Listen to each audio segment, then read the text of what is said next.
اللهم صل على سيدنا محمد وعلى آل سيدنا محمد وبارك وسلم. اللهم صل على سيدنا محمد وعلى آل سيدنا محمد وبارك وسلم. ان اللہ یحب التوابین، بے شک اللہ تعالیٰ توبہ کرنے والوں سے محبت فرماتے ہیں. وَيُحِبُّ الْمُتَطَہِّرِينَ، اور پاک رہنے والوں سے بھی محبت فرماتے ہیں. اردو زبان میں دو لفظ استعمال ہوتے ہیں، ایک صاف اور ایک پاک. دونوں میں فرق ہے. ممکن ہے ایک چیز صاف تو نظر آ رہی ہو مگر شرعی نقطہ نظر سے پاک نہ ہو، اور ممکن ہے کہ ایک چیز پاک تو ہو مگر میلی نظر آ رہی ہو، صاف نہ ہو. تو صاف ہونا اور چیز ہے، پاک ہونا اور چیز ہے. شریعت نے ہمیں اس بات کا حکم دیا کہ نماز میں ہمارے کپڑے پاک بھی ہوں، صاف بھی ہوں، ہمارا بدن صاف بھی ہو، پاک بھی ہو. اس لیے جو لوگ خانقاہیں وغیرہ کا کام کرتے ہیں، پسینے کا کام کرتے ہیں، اگر وہ انہی کپڑوں میں نماز پڑھیں تو اس کو مکروہ کہا گیا ہے. ان کو چاہیے کہ وہ اپنے نماز کے کپڑے علیحدہ رکھیں تاکہ اس میں پسینے کی بو نہ ہو. اس لیے ایسی جرابیں، ایسے کپڑے، ایسی چیزیں پہن کے مسجد میں آنا جن سے بو آ رہی ہو اس کو مکروہ کہا گیا ہے. اور ویسے بھی حدیث پاک میں آتا ہے کہ جب تک کپڑا صاف ہوتا ہے اللہ تعالیٰ کا ذکر کرتا ہے، اور جب وہ میلا ہو جاتا ہے ذکر چھوڑ دیتا ہے. اس لیے فقہاء نے میلے کپڑے سے نماز پڑھنا مکروہ کہا. آج کل طہارت کا معاملہ انتہائی ڈھیلا ہے، اور اسی کی وجہ سے پھر عبادات کا اثر نہیں ہوتا. الحمدللہ. اس لیے عبادات کا معاملہ بہت ڈھیلا. جتنی یہ اہم بات ہے نا طہارت کا لحاظ خیال رکھنا، اتنا ہی اس کی طرف سے چشم پوشی کی جاتی ہے. بلکہ اکثر دوستوں نے تو کبھی طہارت سیکھی نہیں ہوتی. کیا مطلب؟ یعنی باقاعدہ کسی عالم کے پاس بیٹھ کر اس کے مسائل سیکھے ہوں، پوچھے ہوں، فلاں صورت میں مجھے کیا کرنا چاہیے، فلاں صورت میں کیا کرنا چاہیے. نہیں، دیکھا دیکھی گھر میں بچپن میں کچھ ماں نے بتا دیا اور باقی دیکھا دیکھی اپنا ایک انداز بنا لیا، اسی انداز پہ زندگی گزر جاتی.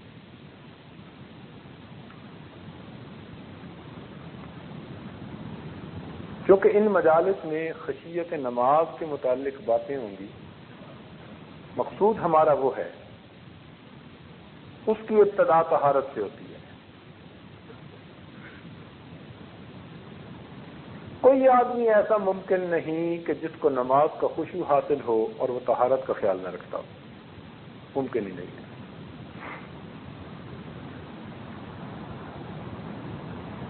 تو اس لیے آج کا عنوان طہارت رکھا گیا.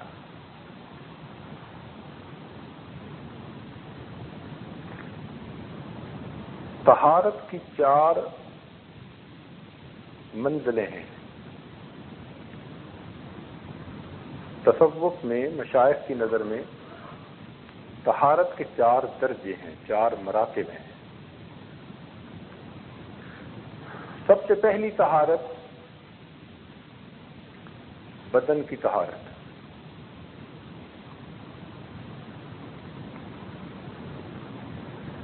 لباس کی طہارت، جو چیزیں کھائیں پیئیں، طعام، اس کی طہارت. بدن کی طہارت عام طور پر زیادہ توجہ طلب ہے.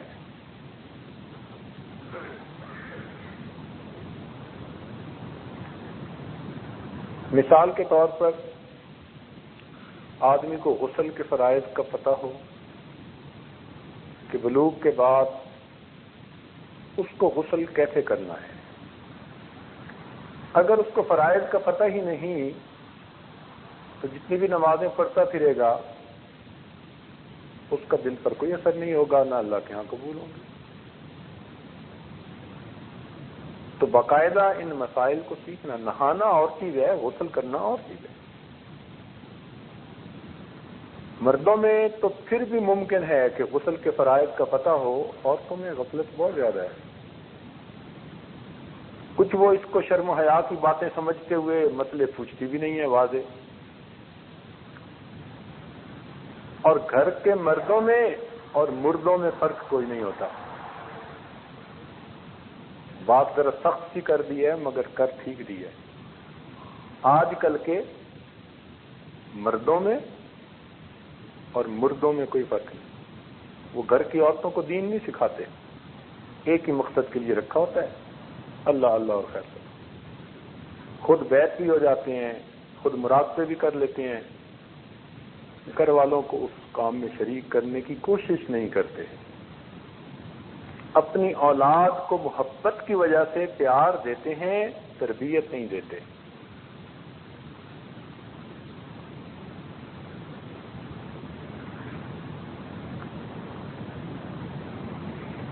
تو خود مرد اگر طہارت کا خیال نہیں رکھیں گے تو عورتیں کیسے خیال رکھیں گی، بچے کیسے خیال رکھیں گے؟ گھر میں ناپاکی سب سے زیادہ بچوں کے ذریعے سے پھیلتی ہے، اور وہ معصوم ہوتے ہیں، ان بچوں کو کیا پتا، وہ پاکی ناپاکی کو نہیں سمجھتے۔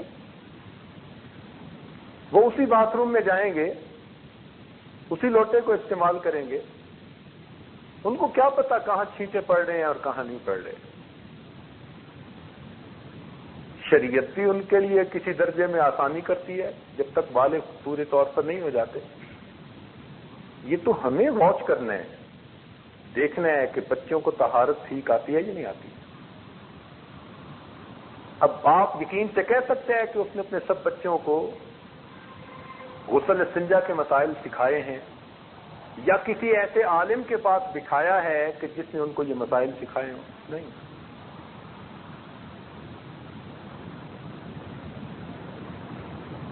وہ بچے گیلے پاؤں کے ساتھ آئیں گے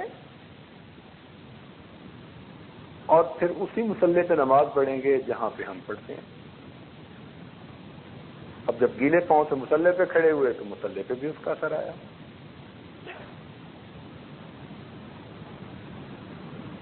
ناپاکی منتقل ہونے کے دو طریقے ہیں۔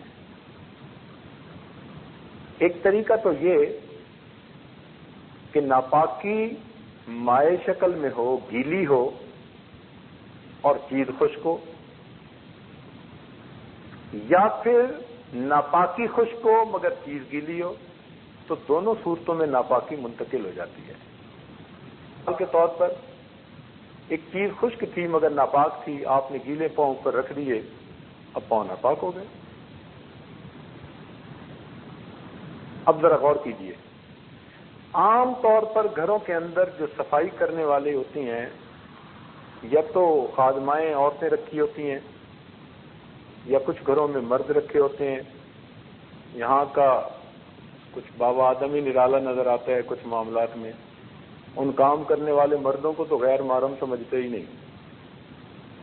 کبیرہ گناہ روز ہو رہا ہے اور نام اعمال میں لکھا جا رہا ہے۔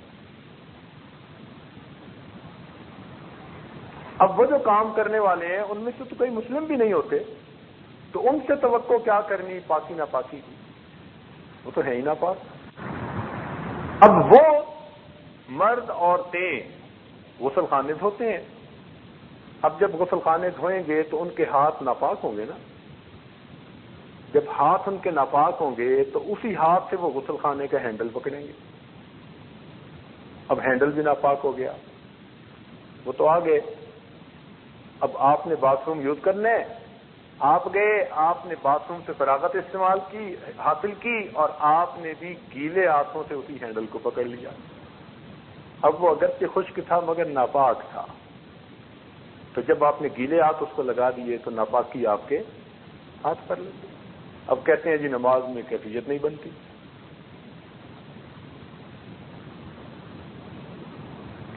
زہر کوئی جان کر پیے یا بے دھیانی میں پیے زہر نے تو اثر کرنا ہے. کوئی یہ تو نہیں کہہ سکتا جی کہ میں نے تو بے دھیانی میں پی لیا تھا زہر نے کیوں اثر کیا. بھئی ناپاکی ناپاکی ہے. آپ جان بوجھ کے لگائیں، بے دھیانی میں آپ کو لگے، ناپاکی کی وجہ سے وہ اثرات ختم ہو جائیں گے.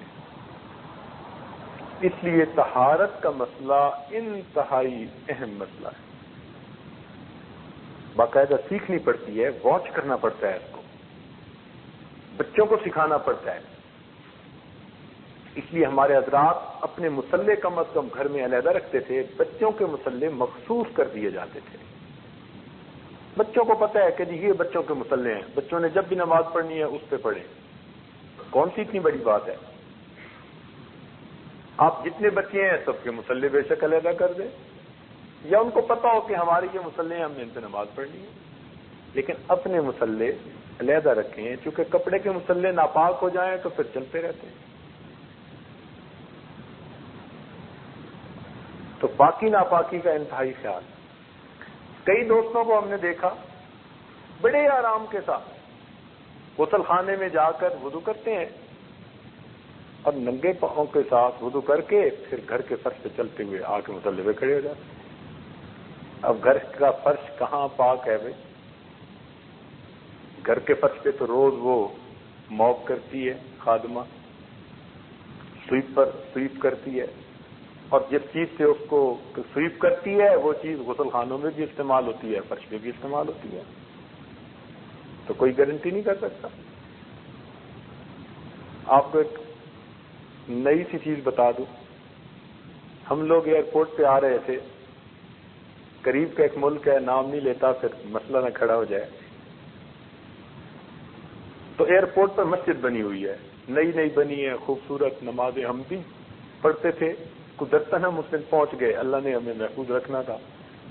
تو ایئرپورٹ کی جو کام کرنے والی عورت تھی وہ پاک قالین کے اوپر وہ جو گیلا ہوتا ہے نا، اس کو کیا کہتے ہیں اپنی زبان میں؟ موب. وہ گیلا موب جناب اس نے اس پانی کے اندر اس کو جو ہے نا بھگویا اچھی طرح، پھر وہ گیلا پورے قالین کے اوپر. ہم جب پہنچے تو وہ دروازے کے قریب پہنچ چکی تھی. میرا ماتھا ٹھنکا. میں نے کہا دوست سے کہ پوچھو اس سے کیا یہ روز ایسا کرتی ہے؟ کہنے لگی ہاں. میں تو بلا ناوے ایسا کرتی. میں نے پوچھا کہ اس کو کہو کہ یہ علیحدہ موب ہے یا اسی موب کو ہر جگہ؟ کہنے لگی میں باتھ روم بھی اسی سے صاف کرتی ہوں. اب اس سے اندازہ لگا لیجئے کہ طہارت کی جگہ کا پاک ہونا، نہ نماز کی جگہ کا پاک ہونا، اس کے بارے میں ہمیں کتنا کیئرفل ہونے کی ضرورت ہے. پھر ہم نے اس دوست کو مشورہ دیا کہ ایئرپورٹ کے قریب ایک مسجد ہے، اس مسجد کے ذمہ دار لوگوں کو بھیجیں اور یہاں کی انتظامیہ سے کہیں کہ مسجد کی صفائی ہم ذمہ لیتے ہیں، ہمارا بندہ آ کے کرے گا، آپ کو متفکر ہونے کی ضرورت نہیں ہے. میں نے کہا ایک بندہ اپوائنٹ کرو، اجر ملے گا، لوگوں کی نمازیں ٹھیک ہوں گی. تو پھر ان کو یہ تجویز پسند آئی تو انہوں نے کہا انشاءاللہ اس کی صفائی کی ذمہ داری ہم لیں گے. تو اس لیے گھروں میں بھی اسی طرح کام کرنے والیوں ان کو تو مسائل کسی نے نہیں پڑھائے سکھائے ہوتے، ان سے توقع بھی نہیں کرنی چاہیے کہ ان کو پتہ ہوگا ان چیزوں کا. تو ناپاکی پھر گھر کی ہر چیز میں ٹرانسفر ہوتی چلی جاتی ہے.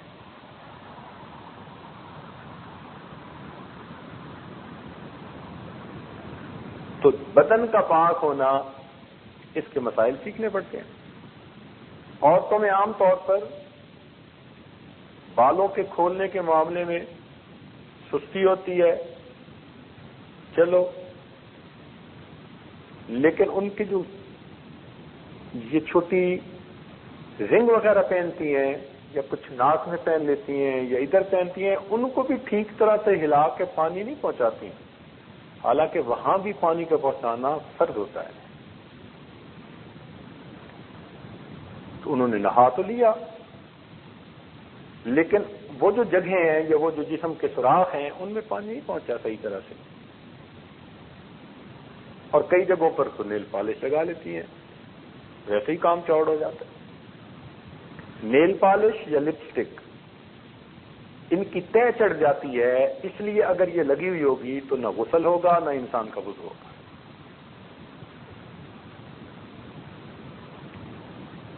اور عورتوں کی جہالت کا یہ حال ہے اس وقت کہ میں ایک ملک میں تھا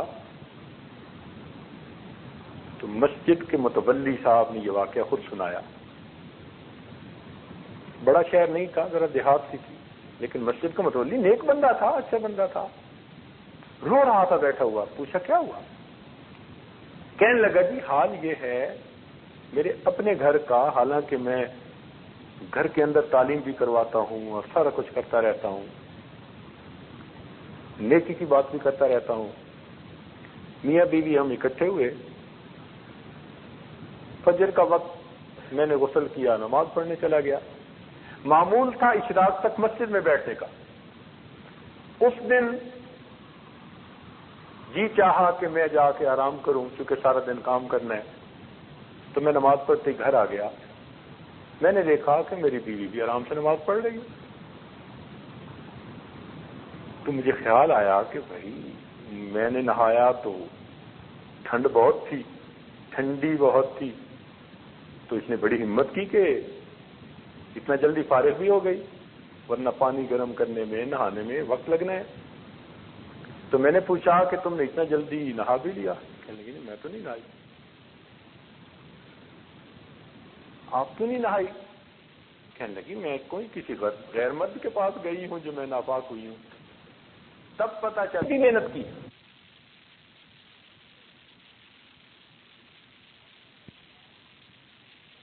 تب پتہ چلا جب سے شادی ہوئی اس وقت سے لے کے اب تک وہ عورت یہ سمجھتی تھی کہ غیر مرد کے ساتھ اکٹھے ہوں ناپاک ہوتے ہیں، اپنے خامد کے ساتھ کوئی فرق نہیں پڑتا۔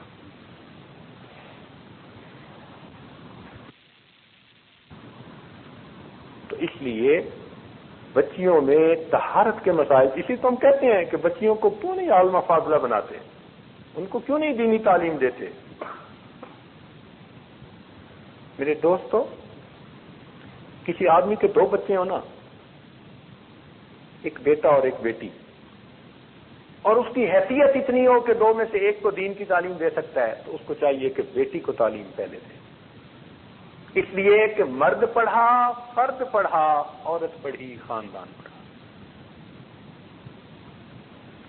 اور آج کل بچیوں کی تعلیم کی طرف سے بہت ہی غفلت ہے، بہت غفلت ہے۔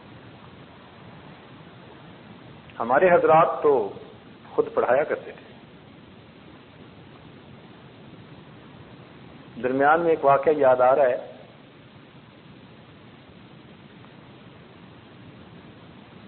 آپ کو جلدی تو نہیں نا؟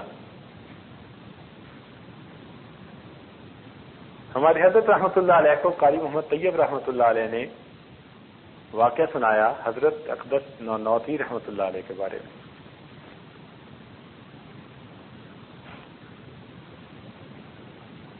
فرماتے ہیں کہ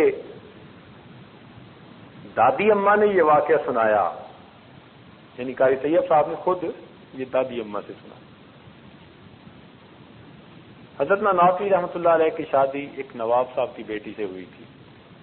وہ نانوتوی رحمۃ اللہ کے عاشق صادق تھے، بہت عقیدت محبت تھی، اور انہوں نے بڑی چاہت سے بیٹی کا رشتہ ان کے ساتھ کیا۔ اور جب رشتہ کیا تو اس زمانے میں 1,00,000 روپے کے زیور بنوا کر بیٹی کو دیے، اس زمانے میں جب استاد کی تنخواہ 3 روپے 2 روپے۔ اب حضرت نانوتوی رحمۃ اللہ علیہ جب پہلی رات اپنی اہلیہ کے پاس پہنچے، سلام کیا اور پھر فرمایا کہ دیکھو نکاح کا مقصد ہے میں نے آپ کے ذریعے گناہوں سے بچنا ہے اور آپ نے میرے ذریعے سے گناہوں سے بچنا ہے، میں نے آپ کے ذریعے گناہوں سے بچنا ہے اور آپ نے میرے ذریعے سے گناہوں سے بچنا ہے۔ ہن لباس لکم وانتم لباس لہن۔ یہ بات کر کے پھر فرمایا کہ زندگی اچھی تب گزرتی ہے جب میاں بیوی دونوں ایک سطح پر ہوں۔ اب میں فقیر اور آپ امیر، میں ساری زندگی محنت کروں تو آپ کی طرح مالدار نہیں بن سکتا، آپ اگر میری طرح بننا چاہیں تو ابھی بن سکتی ہیں۔ تو اہلیہ صاحبہ نے کہا ہاں میں بننا چاہتی ہوں۔ تو مان لگے کہ یہ جو ترکیہ کا جہاد ہے نا، اس وقت جہاد تھا کہ تم یہ اپنا سارا زیور مجاہدین کی طرف بھیج دو، اجر بھی ملے گا اور پھر میں اور آپ ایک رنگ میں ہو جائیں گے۔ اہلیہ صاحبہ نے سارے زیور اتار کے دیے، حضرت نے صبح رومال باندھ کے مجاہدین کو بھجوا دیا۔ اب ایک دن گزرا تو عورتوں میں عادت ہوتی ہے، یہ عام طور پر دلہن کو دیکھنے آتی ہیں، تو ایک بڑھیا فتنے کی پڑیا وہ کہیں سے دلہن دیکھنے آ پہنچی۔ اب اس نے جو دلہن کو دیکھا کہ زیور کوئی نہیں، تو وہ تو کہنے لگی کہ یہ تو لگتی ہے ماں باپ پہ بوجھ بنی ہوئی تھی، انہوں نے دھکا دے دیا، کوئی زیور بھی نہیں تھے پہنایا، عجیب جلی کٹی سنائی۔ تو دادی اماں نے تو رونا شروع کر دیا۔ اب حضرت نوفل رحمۃ اللہ جب آئے تو پوچھا کیوں رو رہی ہیں؟ کہنے لگے بس مجھے گھر چھوڑ گئے ہیں۔ بچی ہوتی ہیں، تھوڑا دل ہوتا ہے، کسی بات پہ پریشان ہوتی ہیں تو پھر ماں باپ کا گھر یاد آتا ہے۔ حضرت نوفل رحمۃ اللہ گھر چھوڑ کے آ گئے۔ اب اس زمانے میں زنان خانہ مردان خانہ یہ علیحدہ ہوا کرتا تھا، شرم و حیا کا دور تھا، سبحان اللہ۔ مرد ضرورت کے وقت جاتے تھے عورتوں کی سائٹ پر، ورنہ ہر وقت کا بیٹھنا اٹھنا نہیں تھا جیسے آج کے زمانے میں ہو گیا ہے۔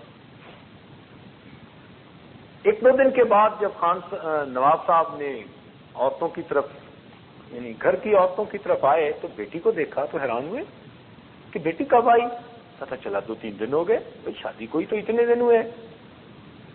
پھر اہلیہ نے ان کی بات سنائی کہ بیٹی تو اس لیے آئی ہے کہ بھائی زیور سارے بھیج دیے اور وہاں کی عورتیں جلی کٹی سناتی تھیں۔ ہاں انہوں نے کہا یہ کون سی اتنی بڑی بات ہے؟ نواب صاحب نے 1 لاکھ روپے کے اور زیور بنوا کر بیٹی کو دیے اور پھر خود چھوڑ کے آئے، خود چھوڑ کے۔ حضرت نوفل رحمۃ اللہ علیہ جب مدرسے سے گھر آئے، اہلیہ آئی ہوئی تھی، جب ملاقات ہوئی تو حضرت نے فرمایا خدا کی بندی، میں نے تو اس لیے کہا تھا کہ ایک سطح پر ہوں تو میاں بیوی کی زندگی اچھی گزرتی ہے، میں نے مجبور تو نہیں کیا تھا، آپ نے خواہ مجھے اپنے والد کے سامنے رسوا کیا۔ میں نے تو یہ کہا تھا کہ یہ سانپ بچھو ہیں، تم کیا کرو گی؟ اب ان کی بات میں توجہ تھی۔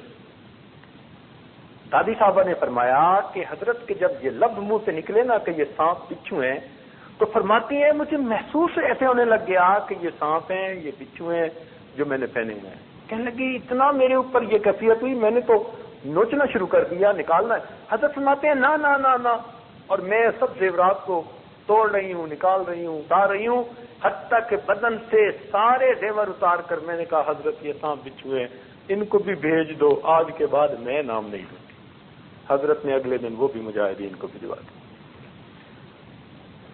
پھر اس کے بعد دادی صاحبہ جو تھی انہوں نے حضرت نانوتوی رحمۃ اللہ علیہ سے پڑھنا شروع کر دیا۔ پڑھتے پڑھتے اتنا پڑھا، قاری محمد طیب رحمۃ اللہ علیہ نے خود فرمایا میں نے ان دادی صاحبہ سے مشکات شریف کو سبکن سبکن پڑھا۔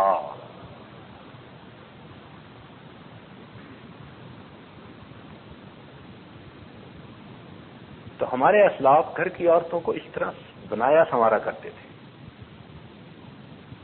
کہ جس کو الف با کا بھی پتہ نہیں تھا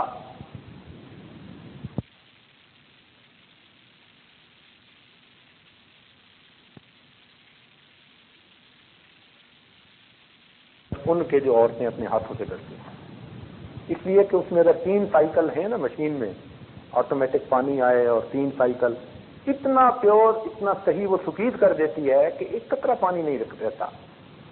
2 بندے مل کے بھی کپڑے کو نچوڑے تو اتنا نہیں نچوڑ سکتے جتنا مشین نچوڑ دیتی ہے، اور اگر 3 مرتبہ وہ رنس کرتی ہے تو الحمدللہ کپڑے بالکل پاک ہیں، 100% پاک۔ ہاں اس کو نکال کے پھیلانے والی عورت اپنے ہاتھوں کا خیال رکھے۔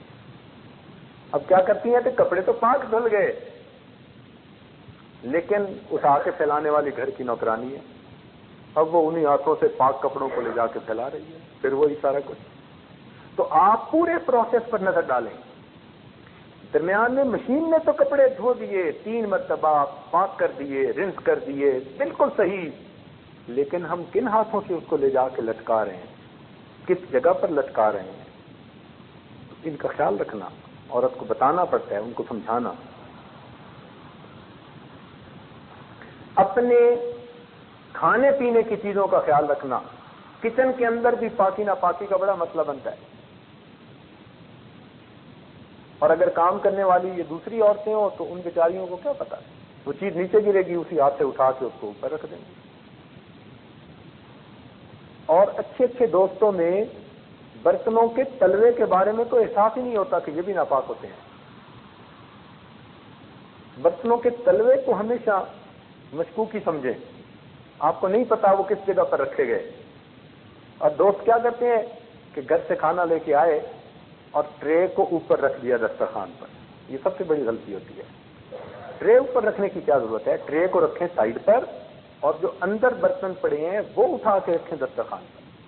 ٹرے تو انہوں نے فرش پر رکھا ہوگا، ٹرے تو زمین پر رکھ دیا ہوگا. ٹرے کے تلوے کا کس کو پتا کہ 100% پاک ہے؟ تو برتنوں کے تلووں کے بارے میں ہمیشہ نظر رکھیں کہ کس کس برتن کے تلوے پاک رہتے ہیں اور کہاں ناپاک ہو سکتے ہیں. ان کا خیال رکھیں. عورتیں اگر طہارت کے صحیح مسائل کا خیال نہ رکھنے والی ہوں اور ہر وقت ان کے ذہن سے طہارت کی فکر نہ رہے تو وہ کئی مرتبہ چیزیں دھو کر آدھی پاک اور بعض دوسری، وہ بڑا چوڑ ہو جاتا ہے مسئلہ. اس لیے ہوٹلوں کے کھانے سے پرہیز کریں. حد الوسع. کوئی سفر ہو یا کوئی عذر ہو تو ایک شرعی چیز ہے، وگرنہ حد الوسع کوشش کریں کہ باہر کی بنی پکی ہوئی چیز ہرگز مت کھائیں. کچھ نہیں پتا کس حال میں وہ چیز بنائی پکائی گئی. لوگوں کو چائنیز کھانے کا شوق ہوتا ہے. ذرا پکانے والوں کے کمرے میں جا کے دیکھا کریں نا کہ وہاں پک کیسے رہا ہوتا ہے وہ. آپ اس کے بعد توبہ کر لیں اور اس جگہ پر جانا چھوڑ دیں. اور پھر کئی لوگ تو غیر مسلموں کے ہوٹلوں میں جاتے ہیں، جی میکڈونلڈ پہ جانا ہے.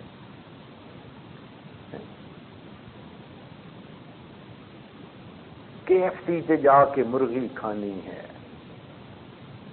یہ غیر مسلموں کے جتنے بھی ہوتے ہیں نا، بالکل اس کا یقین مت کیجیے گا.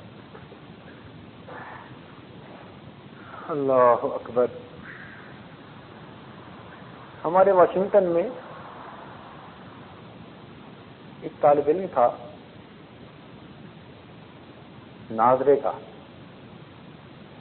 ہمارے دوست ہیں ڈاکٹر صاحب، MBBS ڈاکٹر ہیں. ان کا بیٹا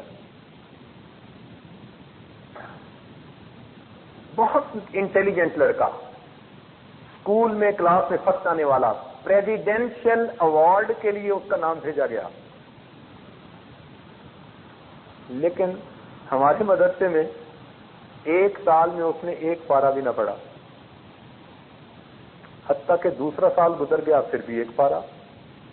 ایک دن ہم لوگ جائزہ لے رہے تھے طلباء کا، تو جب ہمارے سامنے یہ بات آئی کہ باقی سارے بچے نارمل پڑھ رہے ہیں، یہ بچہ کیوں ایسا ہے کہ بھئی 2 سال میں 1 پارہ اور ناظرہ. ہم نے استاد کو بلایا. اس نے آ کر کہا جناب میری محنت میں کوئی شک نہیں، کلاس کے بچوں سے پوچھ لیجئے، میں اس کو ایکسٹرا ٹائم بھی دیتا ہوں، پڑھاتا بھی ہوں.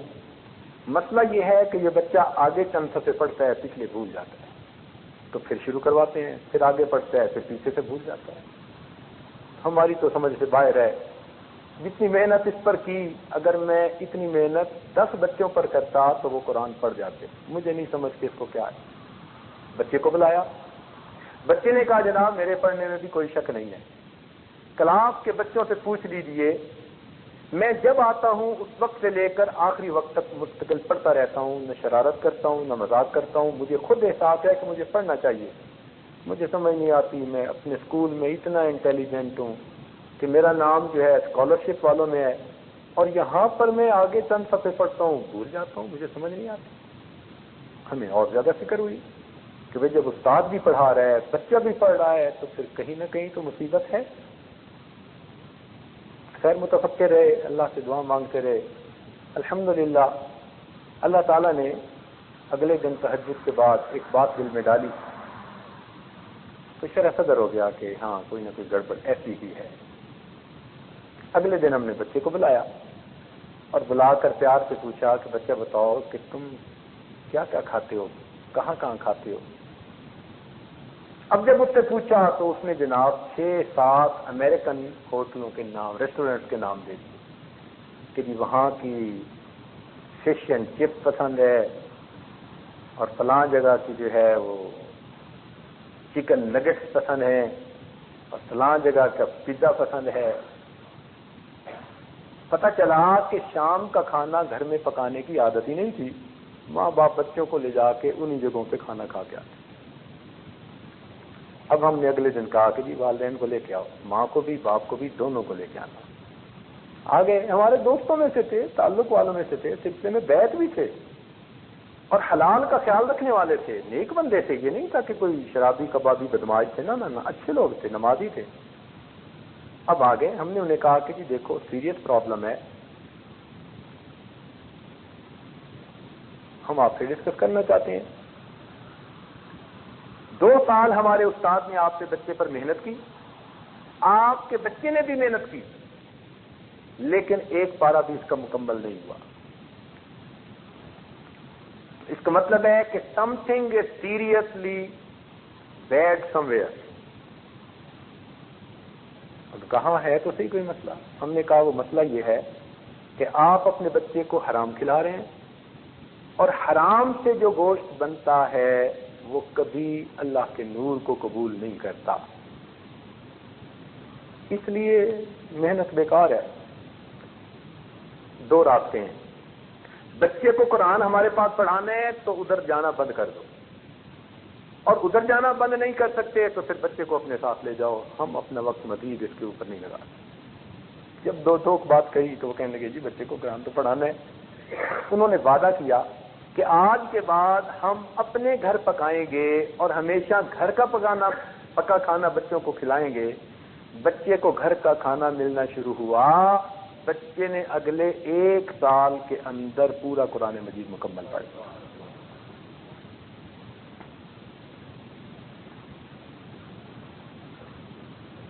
لوگ کہتے ہیں جی اولاد ہماری بات نہیں مانتی، نافرمان بن گئی ہے. جی آپ نے حلال تو کمایا، ہو سکتا ہے زکوٰۃ نہ نکالی ہو تو حلال مال بھی ناپاک ہو گیا.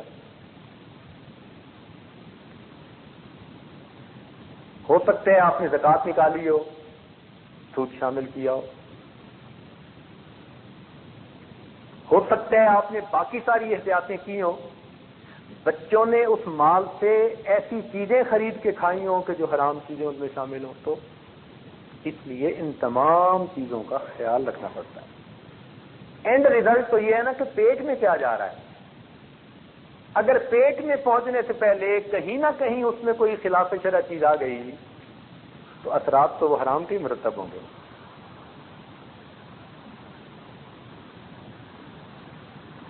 اس لیے جو ٹشو انسان کا حرام مال سے ناپاک کھانے سے بنتا ہے وہ ٹشو عبادت میں کبھی مزہ نہیں پاتا. اس میں گناہ کرنے کی طلب پیدا ہوتی ہے. تو اس لیے آپ اولاد کو حلال پاکیزہ مال کھلائیے، کھانا کھلائیے اور حلال کی برکت اپنی آنکھوں سے دیکھیے.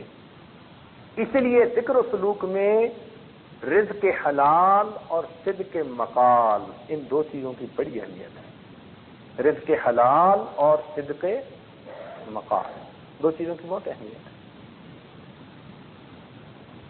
اس کی اتنی اہمیت ہے، ایک واقعہ جو ہماری کتابوں میں لکھا ہے. حضرت مجدد ثانی رحمۃ اللہ علیہ کے ایک بیٹے تھے جن کا نام تھا محمد معصوم. پیدائش سے پہلے حضرت کو الہام ہوا اللہ تعالیٰ کی طرف سے کہ ہم آپ کو ایسا بیٹا دیں گے جو پوری زندگی کبیرہ گناہ نہیں کرے گا، اللہ کی حفاظت رہے گی، ایسا پاکیزہ بیٹا، غلامن زکیہ۔ تو جب یہ الہام ہوا تو حضرت نے بچے کی پیدائش پر اس کا نام محمد معصوم رکھا۔ یہ بچہ ایسا تھا، رمضان المبارک کے دنوں میں بھی اپنی والدہ کا دودھ نہیں پیا کرتا تھا، 55 شیر خارگی کے زمانے میں، حتیٰ کہ اس سال عید کا چاند دیکھنے میں اختلاف ہوا تو حضرت مجد ثانی رحمۃ اللہ نے عید کی نماز پڑھ لی۔ کسی نے پوچھا کہ جی پتہ نہیں روزہ نہ ہو، کہیں اختلاف جو ہے کچھ لوگوں نے رکھا ہے کچھ نے افطار کیا۔ حضرت نے بچے کو بھیجا کہ جاؤ پوچھو محمد معصوم نے دودھ پیا یا نہیں، تو گھر والوں نے بتایا کہ پورا رمضان کبھی نہیں پیا، آج دن میں اس نے دودھ پی لیا۔ فرمایا الحمدللہ آج افطار کا دن ہے، میرے بیٹے نے بھی افطار کیا ہے۔ تو اس کو کہتے ہیں مادر زاد ولی، ماں کے پیٹ سے ولی بن کے پیدا ہونا۔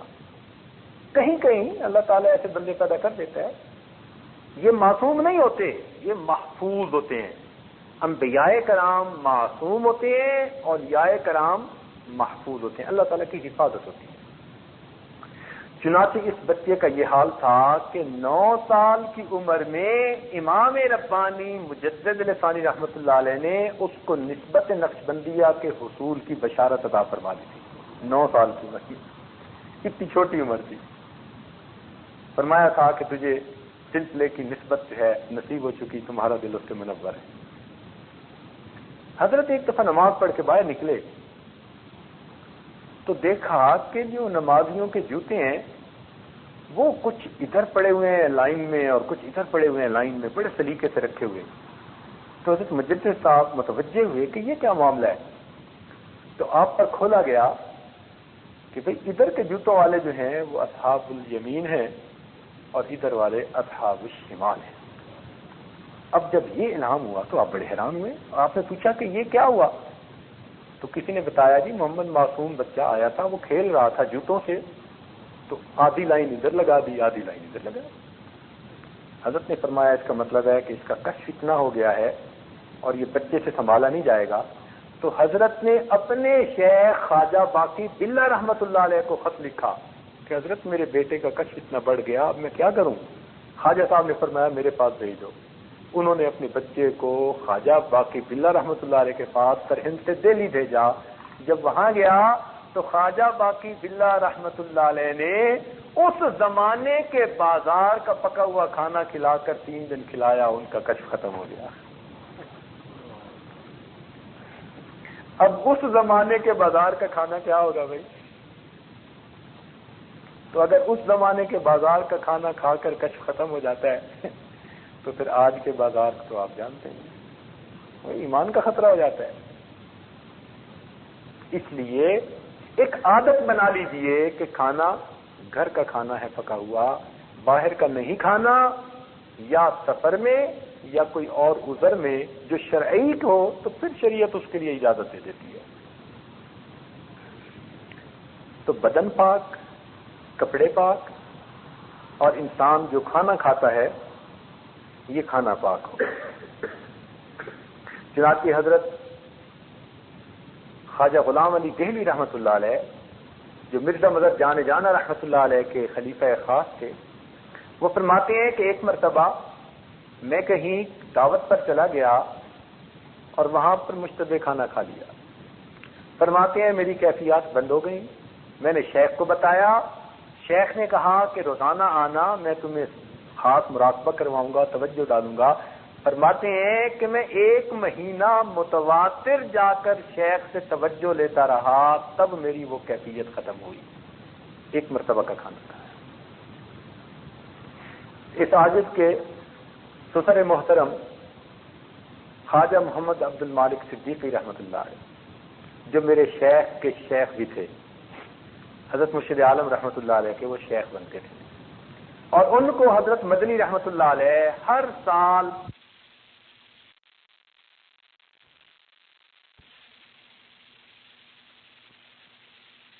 خواجہ عبد المالک صدیقی رحمۃ اللہ علیہ نے 1 ہفتہ ٹھہرنے کا پروگرام کیا اور تیاری کی کہ میں جاؤں.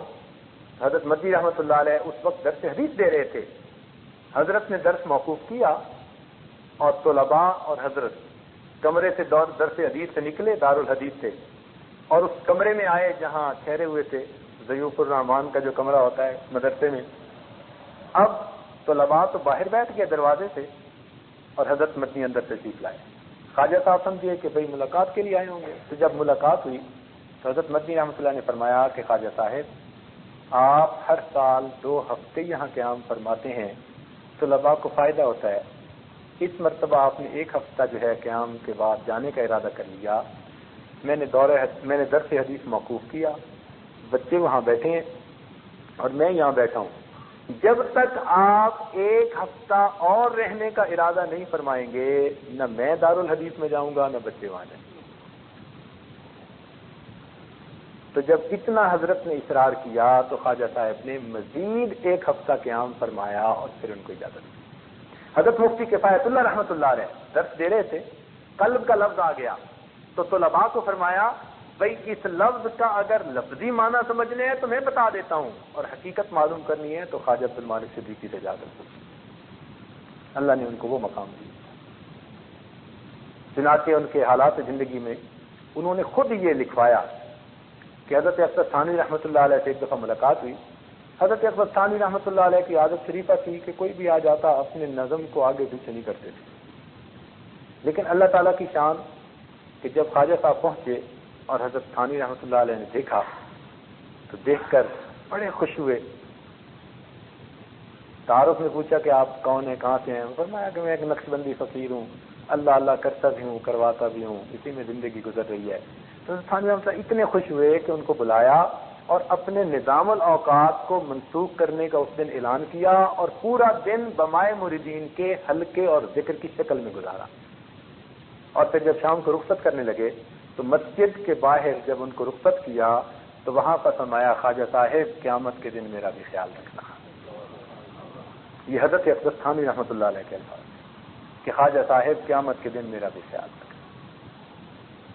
ان کی بات ہے کہ وہ کھانے پینے میں بہت احتیاط کرتے تھے، بہت زیادہ. سفر میں بھی ہوتے تھے تو بہت احتیاط. حتیٰ کہ اس زمانے میں ہندوؤں کے ہاتھوں کا کئی مرتبہ گھی بکتا تھا تو وہ گھی بھی ہر استعمال نہیں کرتے تھے. اپنا گھی اپنے ساتھ ہوتا تھا، اپنی چیزیں کئی مرتبہ اپنے ساتھ ہوتی تھیں. ہر بندے کے گھر کا کھانا بھی نہیں کھاتے تھے. فرماتے تھے بھائی میں معذور ہوں تو میرے عذر کی وجہ سے مجھے معاف فرما دیجیے، میں ہر جگہ دعوت نہیں کھا سکتا، تو ہر چیز کھانے سے مجھے نقصان ہوتا ہے. مقصود تو یہ تھا کہ روحانی نقصان ہوتا ہے. ان کا واقعہ میں سنا رہا ہوں جو میرے پیر و مرشد کے صاحبزادے انہوں نے خود سنایا اس عاجز کو. فرمانے لگے کہ خواجہ صاحب ایک مرتبہ ہمارے گھر آئے اور اس عاجز کے پیر و مرشد کہیں باہر تبلیغ پر گئے ہوئے تھے تو وہ پیچھے سے سفر کرتے ہوئے پہنچ گئے. صاحبزادہ صاحب کہتے ہیں کہ کھانے کا وقت آیا تو میں نے کھانا حضرت کے سامنے جا کر رکھا. حضرت نے ایک نظر کھانے کو دیکھا اور خاموش بیٹھے. میں نے کہا حضرت کھا لیجیے. حضرت خاموش ہیں. میں نے پھر کہا حضرت کھانا کھا لیجیے. کہنے لگے اب انہوں نے مجھے ایسے دیکھا جیسے شیر دیکھتا ہے. تو مجھے تو پسینہ آ گیا کہ خواجہ صاحب نے غصے اور جلال کے ساتھ دیکھا. تو میں نے کہا جی حضرت. فرمان لگے یہ تمہارے گھر میں سور کہاں سے آ گیا؟ یہ الفاظ کہے کہ تمہارے گھر میں سور کہاں سے آ گیا؟ کہنے لگے مجھے تو نہیں پتا. پھر خیال آیا، میں نے کہا جی میں امی سے پوچھ کے آتا ہوں. کہنے لگے میں بھاگا وہ اندر گیا اور میں نے کہا اماں وہ حضرت تو کھانا نہیں کھا رہے اور فرما رہے ہیں تمہارے گھر میں سور کہاں سے آ گیا؟ تو سنتے ہی والدہ صاحبوں کو بھی پسینہ آ گیا. کہنے لگی ہاں غلطی مجھ سے ہوئی.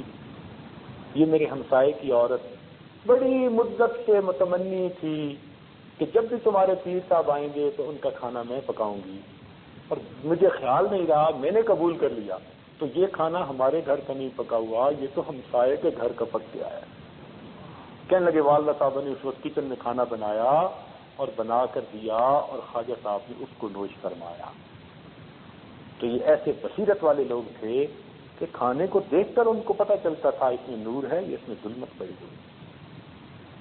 ایسے کتنے لوگوں نے خواجہ صاحب کو آزمایا، بڑے اچھے ادھر ادھر کے کھانے بنوا دیے، اور ایک سادی سی روٹی اور کوئی دال سبزی ایسی وہ بنا کے کہیں ایک طرف رکھ دی، اور خواجہ صاحب نے صرف وہی 2 چیزیں کھائیں اور باقی چیزوں کی طرف التفات کی۔ ہمارے قریب کے زمانے کے بزرگ حضرت مولانا احمد علی لاہوری رحمۃ اللہ علیہ، الحمدللہ اللہ نے ان کو بھی عجیب شان دی تھی، عجیب صاحب کشف تھے، حتیٰ کہ فرما دیا کرتے تھے کہ مجھے اگر کھلانا ہے تو فلاں جگہ جو پھل پڑے ہیں وہ ان کی بیع ٹھیک ہوئی ہے، تم وہ لے کے آؤ، میں وہ کھا لوں گا۔ اور فرمایا کرتے تھے کہ میرے پاس جو بندہ 40 دن رہے اور میرا بتایا ہوا کھانا کھائے، 40 دن کے بعد اس کو ولایت کا نور نہ حاصل ہو تو مجھ پر ہنسی کرے۔ کہتے تھے 40 دن رہو میرے پاس، کھاؤ وہ جو میں بتاؤں گا کہ بھئی یہ کھاؤ یہ کھاؤ یہ کھاؤ۔ فرماتے تھے 40 دن وہ حلال کھانا تمہارے دلوں کے اندر ولایت کا نور پیدا کر دے گا۔ تو ہمارے حضرات نے کھانے پینے میں بہت خیال رکھا ہے، بہت خیال رکھا ہے اس بات کا۔ حضرت مرزا مظہر جان رحمۃ اللہ علیہ کا واقعہ تو کتابوں میں لکھا ہے۔ ایک آدمی انگور لے کے آیا تو اس نے پیش کیے، حضرت نے جو اٹھائے تو رکھ دیے۔ اس نے کہا حضرت کھا لیجیے، فرمایا مجھے مردوں کی بو آ رہی ہے۔ مردوں کی بو آ رہی ہے؟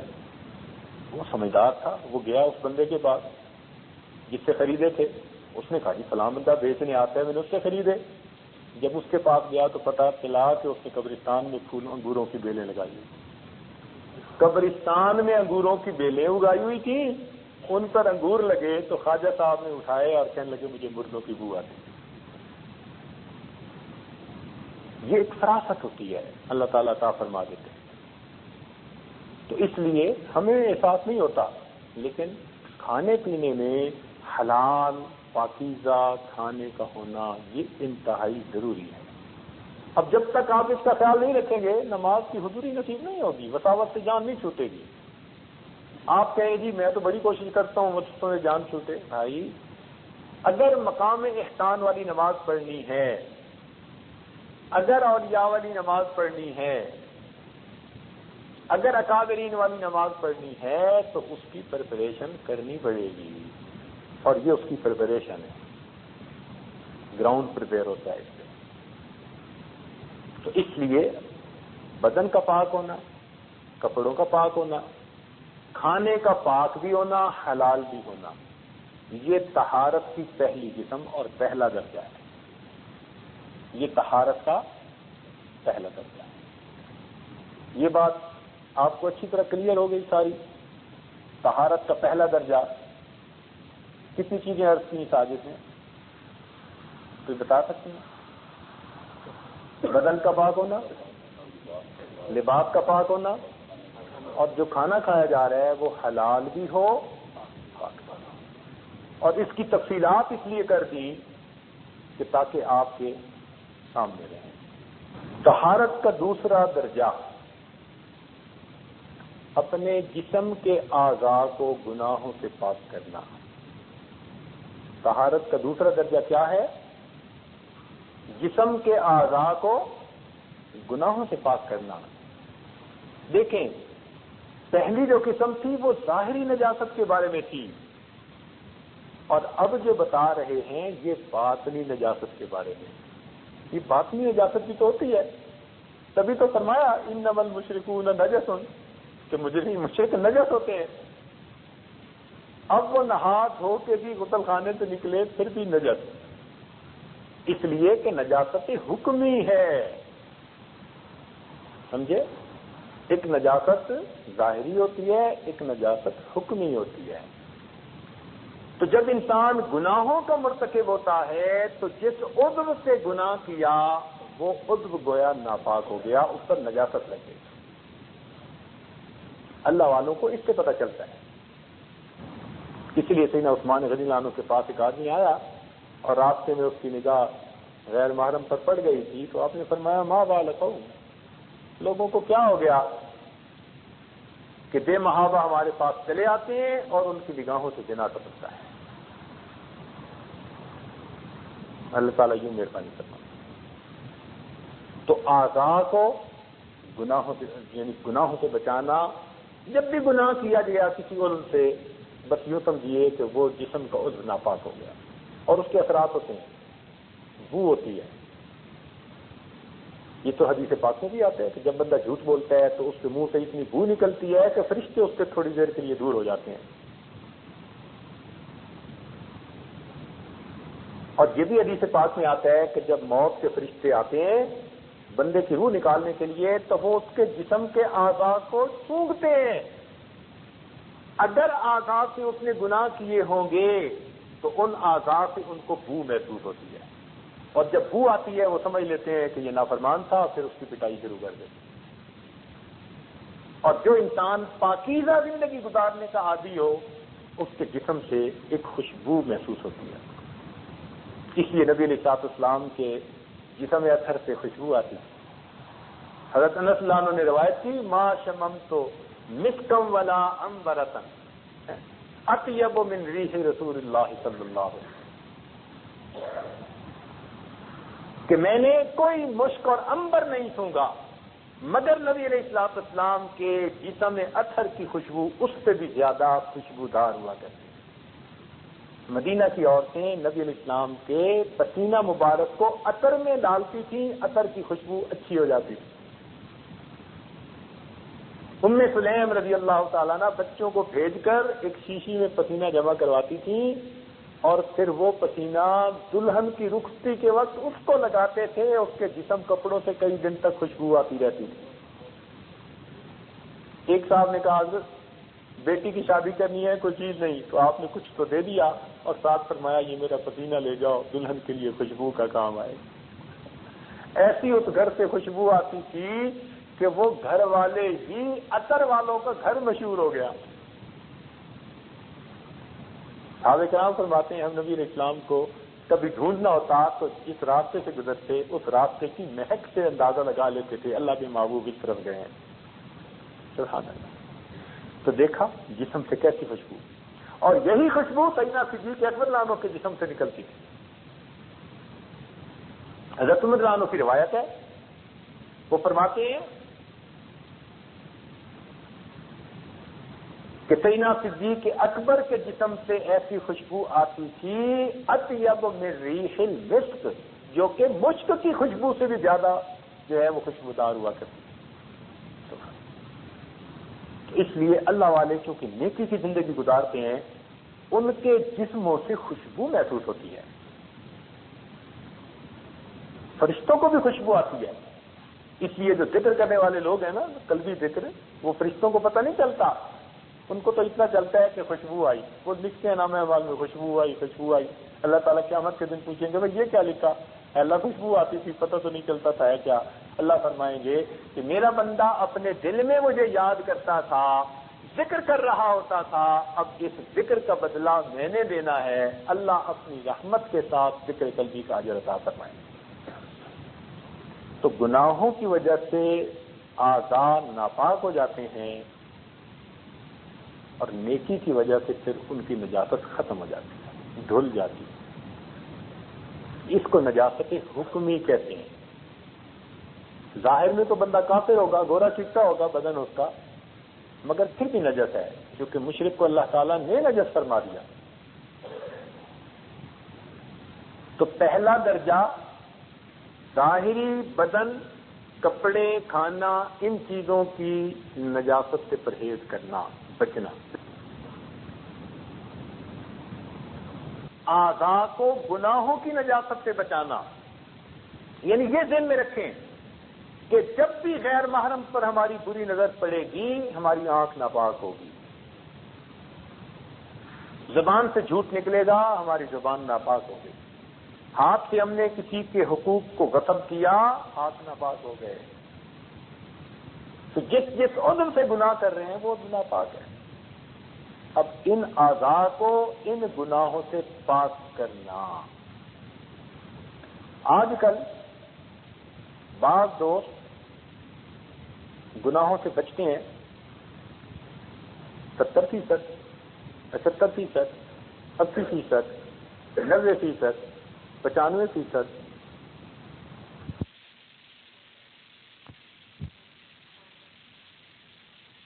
ہو کر کے زندگی سے 95% گناہ ختم کر دیے. اب یہ جو طلباء، علماء، صلحاء ہوتے ہیں، یہ دین کا کام بھی کر رہے ہوتے ہیں، الحمدللہ ان کی زندگی میں میجر گناہ نہیں ہوتے، یہ بچتے ہیں. لیکن کہیں نہ کہیں ہر بندے کی زندگی میں کوئی نہ کوئی ایک ایسی چیز ہوتی ہے جس نے ان کو اٹکایا ہوا ہوتا ہے. جیسے مچھلی کا کانٹا نہیں ہوتا، وہ گناہ نے اس کو روکا ہوا ہوتا ہے، آگے نہیں بڑھنے دیتا. ادخلوا فی السلم کافہ، یہ کیفیت نصیب نہیں ہوتی، اس لیے ولایت سے محروم رہتے ہیں. ایک بات ذہن میں رکھیے، ہر گناہ بندے اور اللہ تعالی کے درمیان ایک سٹیپ کی مانند ہے، ایک فاصلے کی مانند ہے، ایک قدم کی مانند ہے. جتنے گناہ ہم کرتے ہیں ہم اللہ سے اتنے قدم دور کھڑے ہیں. ایک ایک گناہ چھوڑتے جائیں گے، ایک ایک قدم گویا اللہ کے قریب ہوتے جائیں گے. 100% گناہ چھوڑ دیں گے، ہمیں اللہ تعالیٰ کا وصل نصیب ہو جائے گا. یہ کبھی نہیں ہو سکتا کبیرہ کا مرتکب ہو اور اسے اللہ تعالیٰ کی ولایت نصیب ہو جائے. اس لیے اولیاء کرام سے کبائر کا ارتکاب نہیں ہوتا. ہاں کبھی کوئی ایسی صورت بن جائے تو جب تک وہ توبہ کر کے اس کو معاف نہیں کروا لیتے وہ چین نہیں دیا کرتے. اس لیے ان کی زندگی سے کبائر ختم ہو جاتے ہیں.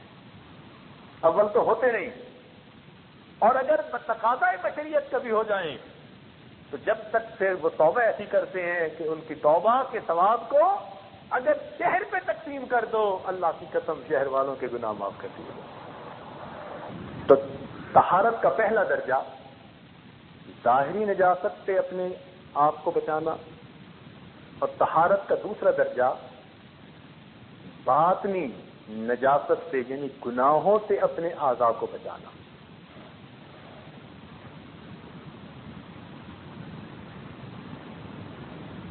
مردوں میں عام طور پر آنکھ کے گناہ زیادہ، عورتوں میں عام طور پر زبان کے گناہ زیادہ.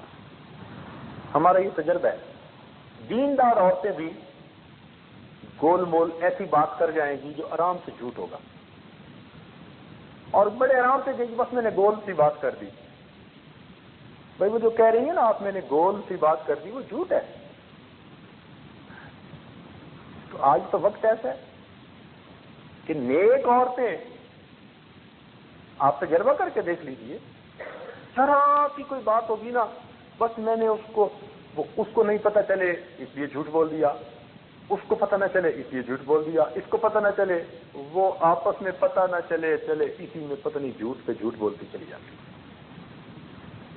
تو عورتوں کے اندر زبان کے گناہ زیادہ، یعنی جھوٹ اور غیبت، اس قسم کے گناہ عورتوں میں عام، اور مردوں میں شرمگاہ کے گناہ عام. اور اگر شرمگاہ گناہوں سے بچے بھی صحیح تو اس کی جو مبادیات ہیں، آنکھوں سے گناہ ہونا، کانوں سے گناہ ہونا، وہ تو ہو ہی جاتے ہیں. اس لیے مردوں کو اس سے بچنے کی زیادہ کوشش کرنی چاہیے، عورتوں کو اس پر بچنے کی زیادہ کوشش کرنی چاہیے. تو اپنے آپ کو گناہوں سے بچانا، اپنے حواس کو گناہوں سے محفوظ کرنا، یہ جو اعضاء ہیں ان کو گناہوں سے بچانا، یہ طہارت کی دوسری قسم. طہارت کا تیسرا درجہ، 2 درجے کون کون سے ہوئے ذرا بتا دیجئے، مجھے تسلی ہو جائے کہ آپ کے ذہن میں یہ چیز. بدن کا پاک ہونا، لباس کا پاک ہونا، کھانے کا پاک اور حلال ہونا، یہ پہلا درجہ. یہ ظاہری نجاست سے متعلقہ چیزیں ہیں. دوسرا درجہ کس سے متعلق ہے؟ باطنی نجاست سے. اعضائے جسم کو گناہوں سے پاک کرنا، سر سے لے کے پاؤں تک کوئی بھی عضو ہو اس کو گناہ سے پاک کرنا، یہ طہارت کا دوسرا درجہ ہے. طہارت کا تیسرا درجہ، طہارت دماغ از تخیلات، اپنے دماغ کو بھی برے منصوبوں سے اور شیطانی شہوانی خیالات سے پاک کرنا. ایک ہوتا ہے گناہ نہ کر سکنا، ایک ہوتا ہے دل میں گناہ کی ہوس ہونا. اور کسی نے کہا کہ جس نے بری نظر سے کسی غیر محرم کو دیکھا اپنے دل میں وہ اس عورت کے ساتھ زنا کر چکا. حقیقت تو یہی ہے. جس نے بھی کسی غیر محرم کو شہوت کی نظر سے دیکھا اپنے دل میں تو وہ اس سے زنا کر چکا نا. قدرت نہ ہونا، موقع نہ ہونا یہ اور چیز ہے. اس کا دل تو تیار تھا نا. تو اپنے دماغ کو بھی ان تخیلات سے پاک کر لینا. اس کی تھوڑی سی تفصیل سن لیجیے. خیالات کا آنا برا نہیں ہوتا، خیالات کا آنا برا نہیں ہوتا، خیالات کا لانا اور دل میں جمانا یہ برا ہوتا ہے. برے خیال کا دل میں آنا یہ برا نہیں، آتے ہیں اولیاء اللہ کے دل میں بھی وساوس آتے ہیں. مگر انسان کا دماغ جیسے چوراستہ نہیں ہوتا اس کی مانند ہونا چاہیے. ادھر کی ٹریفک ادھر، ادھر کی ٹریفک ادھر، گزارتے رہو، جمنے نہ دو. خیال ہر طرح کا آئے گا اور یہ اللہ کا ایک بنا ہوا غیبی نظام ہے. یہ فطرت ہے انسان کی. یہ جو خیال بار بار آتے ہیں نا یہ اللہ کی نعمت ہے. خیال کا بار بار آنا یہ اللہ تعالیٰ کی نعمت ہے. اگر بار بار خیال نہ آتا تو ہماری زندگی اجیرن ہو جاتی. آپ گھر سے نکلے، بیوی نے کہا جی کہ گروسری نہیں ہے اور شام کو افطاری کے لیے سب کچھ بنانا ہے، اور جب باہر نکلے تو آپ کو ایک دوست مل گیا جو 30 سال پہلے مدرسے اسکول میں پڑھتا تھا. آپ بڑے خوش ہیں اور خوش ہو کے اس کے ساتھ باتیں کرنے لگے. اور اگر آپ بھول جائیں کہ میں کس مقصد کے لیے نکلا تھا تو پھر آپ تو اسی کے ساتھ سارا دن جو ہے وہ بیٹھے رہیں گے. لیکن آپ اس سے بات کر رہے ہوں گے نا تو تھوڑی تھوڑی دیر بعد دماغ میں خیال آ رہا ہوگا گروسری پہنچانی ہے، اہلیہ انتظار میں ہوگی. ہر 15 منٹ بعد، ہر 10 منٹ بعد آپ کے دماغ میں بار بار خیال آ رہا ہے.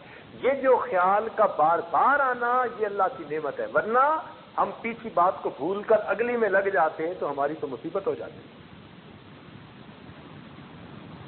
تو خیال کا بار بار آنا یہ برا نہیں ہے، یہ ایک فطری نظام ہے. مگر اس کا خود لانا تکلفاً اور ذہن میں جمانا اور لطف اندوز ہونا یہ برا ہوتا ہے. اس سے بچنے کی ضرورت ہے. بس خیال آئے اس کو جھٹک دیجیے. اپنا خیال نیکی کی طرف، اللہ کی طرف رجوع کیجیے. بس جب آپ خیال کو جھٹکتے جائیں گے تو انشاءاللہ آپ پر اس کے اثرات برے نہیں ہوں گے، بلکہ آپ کو اس کی وجہ سے اجر ملے گا کہ برے خیالات کو آپ نے پش کر دیا، ذہن سے نکال دیا. تو اس کو کہتے ہیں طہارت دماغ از تخیلات. سوچ بھی پاک رہے. جیسے کئی مرتبہ بہت سوچ میں گند ہوتا ہے، بہت گند ہوتا ہے. اللہ اکبر، میں کیا بتاؤں. ایک صاحب نے مجھے خط لکھا کہ ایک مرتبہ میں نماز بھی پڑھ رہا تھا اور نماز پڑھنے کے دوران کبیرہ گناہ کرنے کا پروگرام بھی بنا رہا تھا.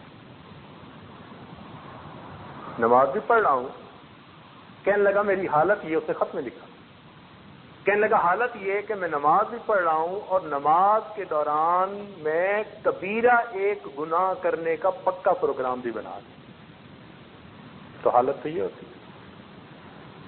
اب اگر ذہن کے ہر وقت کے خیالات ایسے رہیں گے تو نماز میں کیسے خیال ٹھیک ہو جائیں گے؟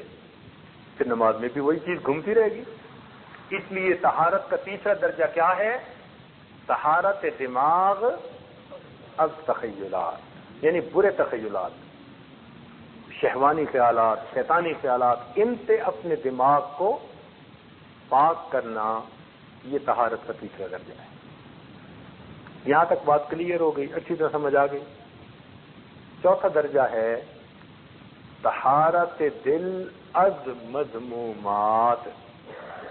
طہارت دل از مذمومات و محمودات. یہ ذرا سمجھنا تھوڑا سا ڈیفیکلٹ ہے. طہارت دل از مذمومات اور محمودات. کیا مطلب؟ مذمومات کا مطلب تو یہ کہ برے منصوبے دل میں نہ باندھے، برے ارادے نہ ہو، یعنی دل میں بھی گناہ کا ارادہ نہ ہو. جی ہاں، حضرت اقدس نانوتوی رحمۃ اللہ علیہ نے جب دارالعلوم دیوبند کا سنگ بنیاد رکھنا تھا تو حضرت نے اس وقت اعلان فرمایا، کافی لوگ تھے، اعلان فرمایا کہ آج دارالعلوم کا سنگ بنیاد میں ایک ایسی ہستی سے رکھوا رہا ہوں جنہوں نے زندگی میں کبیرہ گناہ تو کیا کرنا، کبھی کبیرہ گناہ کرنے کا دل میں ارادہ ہی نہیں کیا. ارادہ ہی نہیں کیا کہ میں یہ گناہ کروں گا، یہ بھی نہیں ارادہ کیا.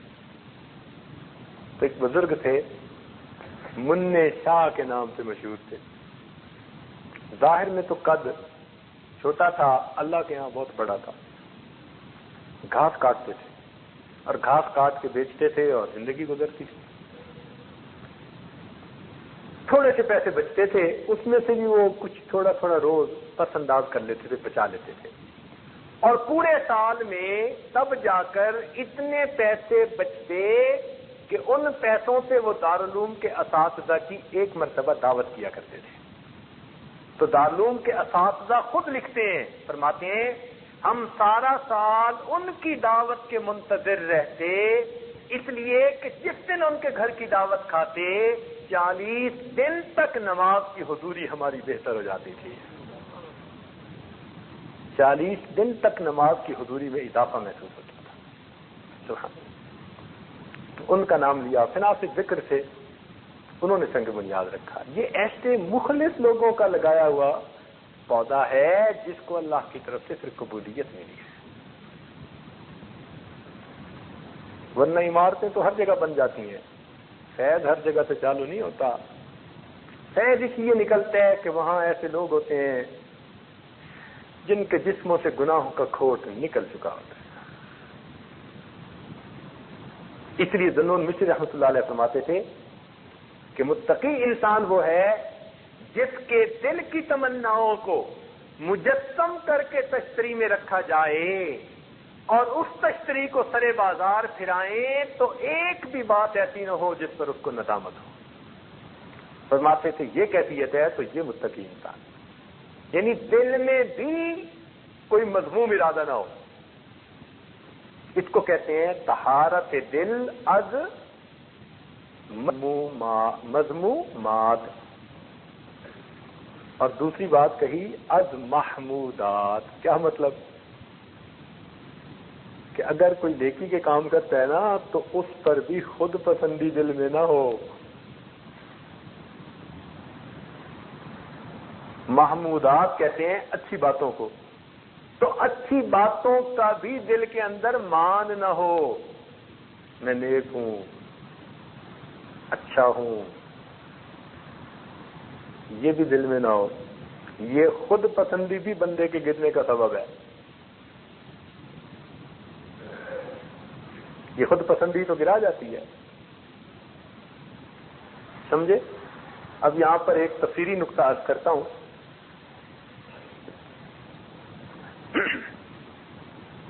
ایک مرتبہ واقعہ سن لیجیے.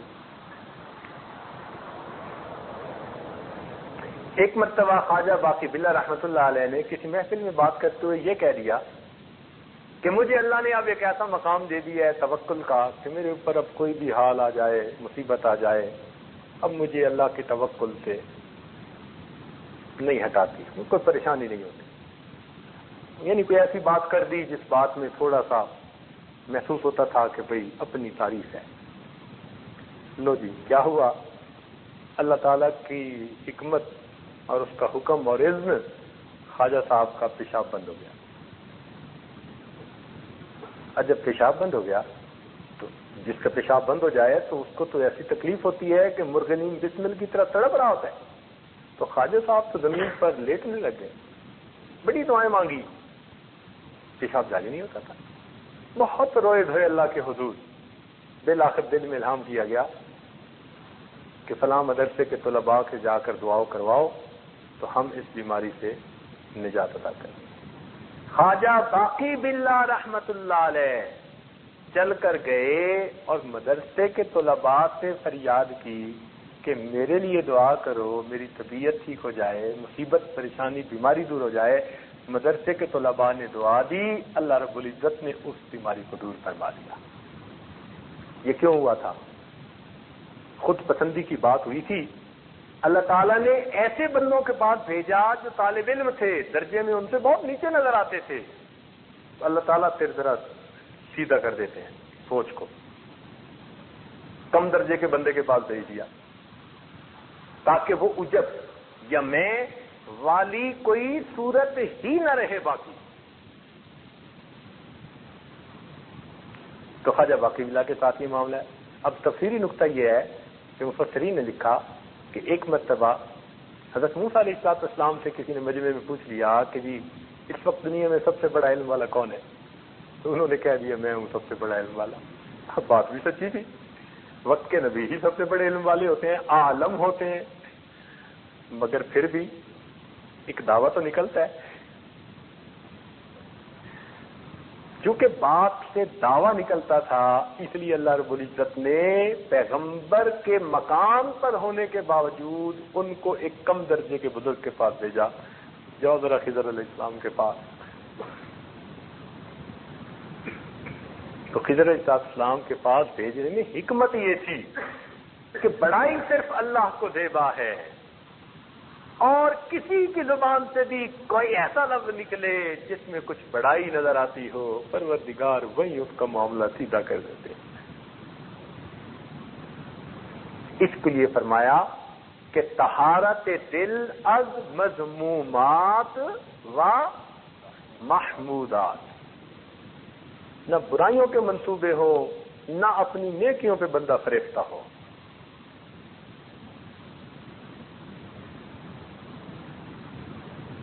تو یہ چار مراتب ہیں طہارت کے۔ نماز کو بنانے کے لیے طہارت کے یہ چاروں مراتب حاصل کر لیں گے، اللہ تعالیٰ مقام احسان والی نماز عطا فرما دیں گے۔ اللہ تعالیٰ ہمیں یہ سب مقامات طہارت کے حاصل کرنے کی توفیق عطا فرما دے۔ وآخر دعوانا الحمدللہ رب العالمین۔ تھوڑی دیر کے لیے مراقب کر لیجیے، پھر دعا کروں۔ صلی علی سیدنا محمد وعلی آل سیدنا محمد وبارک۔ ربنا ظلمنا انفسنا وان لم تغفر لنا وترحمنا لنكونن من الخاسرين۔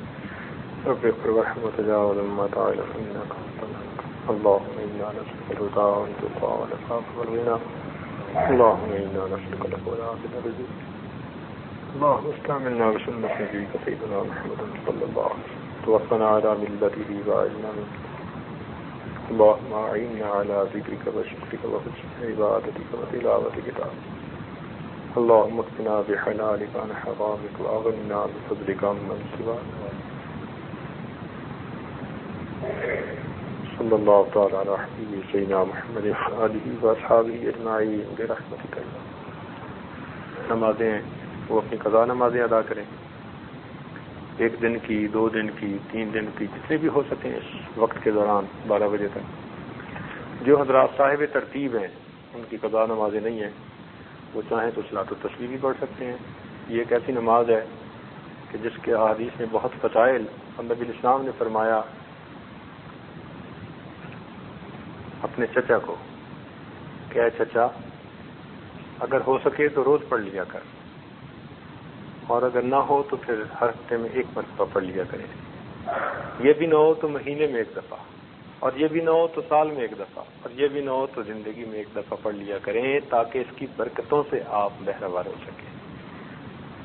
تو اس لیے قدرت نے موقع دیا ہے، 8-9 دن ہیں، تو اگر دن میں اس وقت وہ لوگ صلاۃ التسبیح پڑھنا چاہیں تو ایک اچھا وقت ہے، معمول ہے۔ الحمدللہ قیام اللیل بھی ہو جائے گا، صلاۃ التسبیح بھی ہو جائے گی۔ تیسری ترتیب یہ ہے کہ ہمارے حافظ صاحب کی 4 رکعت تراویح بھی ہیں، ایک پاؤ پارا، یعنی 1 پاؤ وہ قرآن مجید کی تلاوت کریں گے 4 رکعت میں۔ تو جو حضرات ان کے پیچھے اقتداء کرنا چاہیں، 3 صورتیں بہرحال کوشش کریں۔ 5 منٹ ابھی آپ حضرات ذرا پانی پی لیں، ذرا ریلیکس کر لیں، تو 11:30 بجے ہم ان سے گزارش کریں گے کہ وہ